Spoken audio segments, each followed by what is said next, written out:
and welcome to today's Gale Force Twins episode. Today we are going to be talking about who has the right of way when traveling in a boat, because just like on a highway there are rules, on a boat there are more rules and a bunch of exceptions as well. So today we are going to be talking about inland rules. A lot of these rules are going to apply to the intercoastal waterway, aka ICW. It is your responsibility though to know your waterway and know your rules, because there are tons of exceptions, and there are a lot of exceptions between the Great Lakes, the Western Rivers, and the high seas. So today we are going to be talking about the rules we have in these situations that we're about to show you, including things like two vessels crossing, two vessels meeting, a vessel wanting to overtake another vessel, and going underneath a bridge. Whatever it is, we are going to talk about it, and then we are going to show you real world examples so you can see what it actually looks like on the water. My name's Amanda, Emily's behind the camera, and welcome to our channel, Gale Force Twins.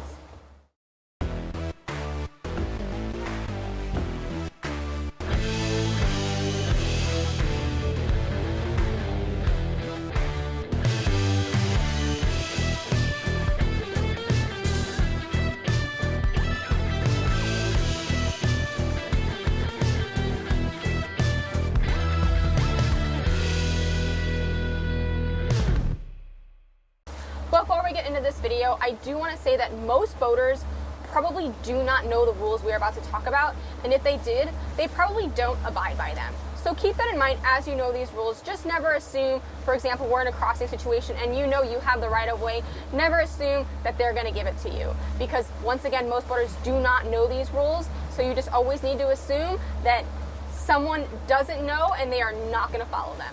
The first thing I want to talk about is responsibilities between vessels.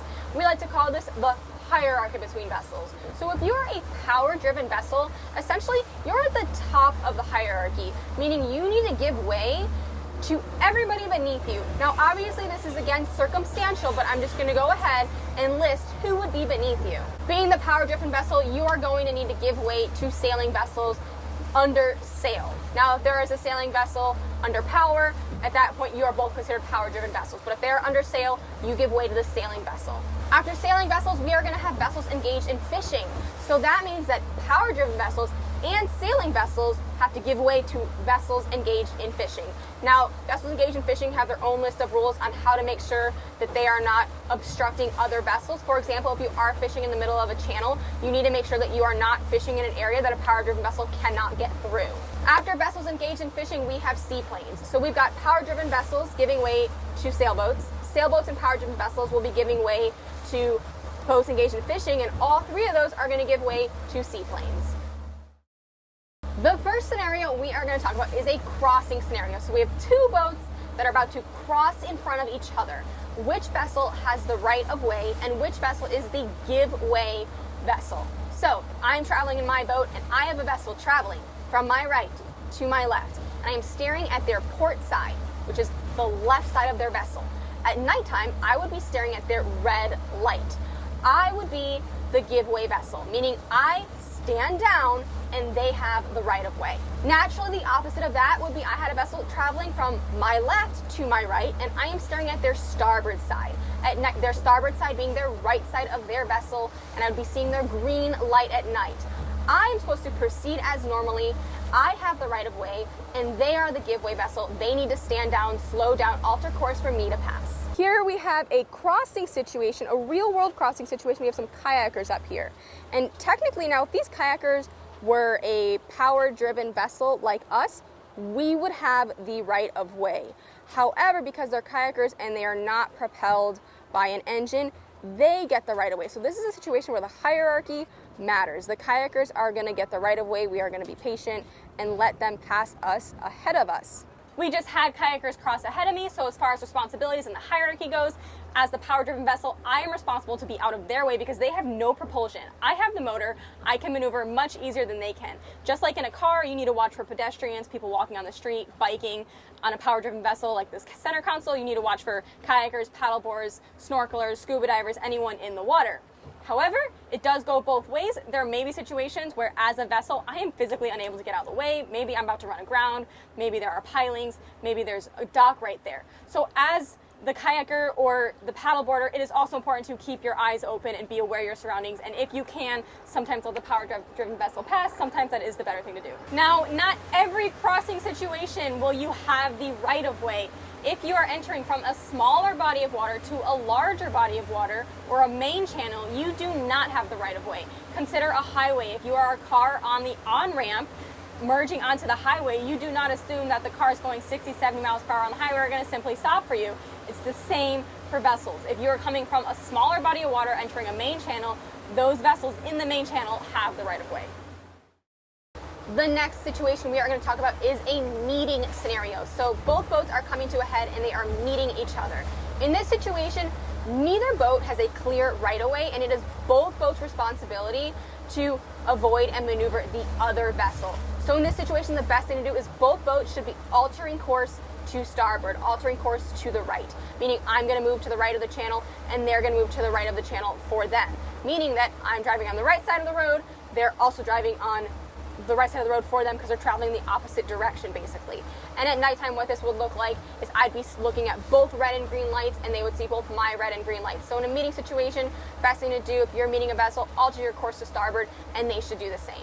Now, a situation where you might not alter course to starboard. Let's say we have a very large vessel in front of us and we're about to meet with. Let's say it is a massive container ship, and a container ship might be constrained by draft in a channel. What that means is they do not have a lot of room from the bottom of their boat to the bottom of the sea floor. So they have to stay dead center in the middle of the channel, and they're not going to be able to alter course to starboard because the water might be getting too shallow. In that situation, it is entirely my responsibility to give them the right of way. Sometimes that could mean I need to alter course to port, because maybe in this situation there's a bunch of rocks or even shallower water on the starboard or my right side, so the safest thing for me to do is alter course to port and just give that boat the right of way. We are approaching a real life meeting situation, which is when two boats are coming at each other head to head. So what is it that we're supposed to do? We're both supposed to alter our course immediately to be away from each other by going to starboard or the right side. Up here, which is a little now to my left, we have this sailboat, and behind them we have a yacht. So at first when we were approaching both these boats, we were basically approaching each other nose to nose directly head on. And as we've gotten closer, we have navigated a little bit to starboard, and they have done the same as well. So now we are going to pass each other side by side. So there goes our sailboat passing next to us, even though at one point we were head on. Here we have another head on situation happening, and this one, it's a little bit more obvious. You can see how close they were to us, but we both altered course to starboard. And something you really want to make sure you do is when you're head on and altering course to starboard, make sure it's obvious that you're altering course to starboard. Make your direction clear so that the other vessel knows which way you are traveling. Thankfully, in this situation, we are in a wide channel, so there was no problem for either boat to move to starboard. However, keep in mind that if this was a narrow channel and we have to think about the hierarchy of who gets the right of way, that boat would have got the right of way because it is constrained by draft. Think of constrained by draft as that boat has less space from the bottom of the vessel to the sea floor, so they will have to stay in the center of the channel in order to not run aground or hit the sea floor. So what I could do as the smaller vessel, I can maneuver out of the way, maybe I idle somewhere as close to shallow water as I can and give them a chance to pass before getting back in the channel. Our third scenario is the overtaking scenario. So I am behind another vessel and I want to pass that vessel. In this situation, I will always be considered the giveaway vessel. So if I would like to pass that vessel, it is my responsibility to give that vessel the right of way and give them plenty of room. So I can pass them. Yes, I can, but I must stay clear of them. I must not restrict their maneuverability to move, and I must make sure they have all the room they need, and it's my responsibility to just clear them safely and nicely. We now have a real world overtaking situation. So the vessel behind us right here, they are overtaking us, which means they are the giveaway vessel, so they are solely responsible to make sure that they do not hit us. There they are, overtaking us very responsibly, passing us on our starboard side and staying clear of us and out of our way as they overtake. So this is an excellent example of the giveaway vessel, which is them, overtaking us. We are the stand-on vessel, so we don't have to do anything to alter course, and they are the ones that alter their course to pass us appropriately and safely. We now have a real world overtaking situation. So the vessel behind us right here, they are overtaking us, which means they are the giveaway vessel, so they are solely responsible to make sure that they do not hit us. There they are, overtaking us very responsibly, passing us on our starboard side and staying clear of us and out of our way as they overtake. So this is an excellent example of the giveaway vessel, which is them, overtaking us. We are the stand-on vessel, so we don't have to do anything to alter course, and they are the ones that alter their course to pass us appropriately and safely. That was our real world overtaking scenario. They did that perfectly, responsibly, and safely. They clearly wanted to pass us. They were moving faster than us, and they did it from our starboard side, the right side. Now, if there was a scenario where maybe the water was really shallow on the starboard side and they wanted to pass on the port side or the left side, they absolutely could have done that. But like I said, guys, they did it nice and safely, left space on either side. They even took out their phone and waved because I think they watch our YouTube channel, so maybe they'll see themselves on YouTube.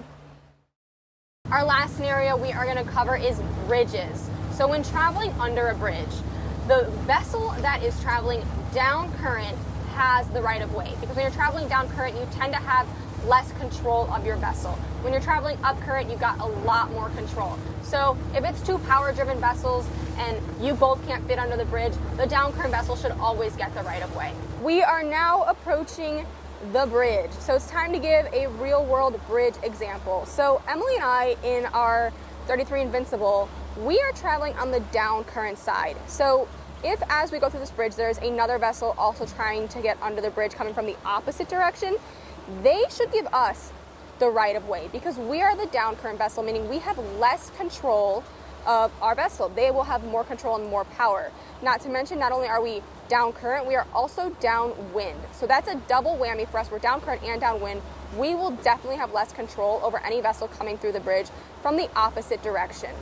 Getting a little closer to the bridge, and we have a vessel coming from the opposite direction coming through, but what they are doing is perfectly fine because first of all, we're not even under the bridge yet, and this is a situation where we have a very wide bridge and we are both center console, so there is enough room here for both of us to pass through. So you just got to keep that in mind as well. If there's a room for both of you guys to pass through safely and effectively, that is okay. However, coming up ahead, we have a sport fish. Now, if for some reason that sport fish and us needed to pass at the same time, technically speaking, since we're down current, we have the right of way, but I do need to keep in mind as the pilot of this vessel that this boat ahead of me, since they're larger, they could be constrained by draft, just like this yacht as well. So we just have to keep all those things in mind. There are so many exceptions to these rules. So if you know, as the smaller vessel, you're able to maybe head under a different piling under the bridge without affecting these yachts or these sport fishes, maybe you should do that as well. Like Amanda was saying, the vessel moving with the current does have the right of way. However, running a 33 center console like this boat, I have great maneuverability, and if there was a yacht or a sport fish ahead of me, it is easier for me to get out of the way. Always err on the side of caution. If you can get out of the way and you know you have the ability, it's always the smarter thing to do. We hope you guys found this episode helpful and you learned something that you can take with you for the next time you're out on the water. If you want to learn anything else or have any other questions, please post them in the comments so we can start working on getting more content out for you all. In the meantime, once you get out there, have fun and stay safe. Ready. Who is the giveaway vessel, meaning the, like, what's the number for giveaway vessel? Of their situation and their ability to maneuver. Sorry. Why are you doing that? You were right. I know I was right. The vessel without the right of way. The what? The vessel without the right of way. Okay. You need to assume that those cars, we're not in a car, we're in a boat, are responsibilities between vessels, meaning who has, we got this. Okay, you ready? Ready when you are. You need to be considerate of the fact that these vessels have, not the right of way, sorry, just have the right of way. Okay. You are this. I am the giveaway vessel. I have much better. You have that vessel. Oh wait, hold on, I messed up my lighting. Okay. If we have two boats crossing each other, basically. Okay, do that again. Okay. You like the first scenario we are going. It's dark under the bridge. You just wait. The first scenario we are going to talk. Slow down. The first scenario. An exception would be if a vessel was. What was the exception? Both boats Start over. We just had kayakers cross ahead of me. Now, as far as what's it called? Responsibilities. But I've been calling it the hierarchy. Okay. The first scenario we are going to talk about. I'm excited. I don't know what I'm saying. Can you close? Yeah, sure. We hope that was. Sorry, I forgot it. When you have a vessel coming up behind you, or maybe. What was the third one? Or maybe you have a sailboat. Or maybe you're entering a Crossing, entering meeting, crossing. Oh, maybe you're meeting, or maybe you're meeting someone head on. We hope that was helpful. I've lost it all. Okay, I got this. Ready? How to travel. Try and look more at the camera, at the lens. Well, I'm I know rushing you're the driving. water. I know.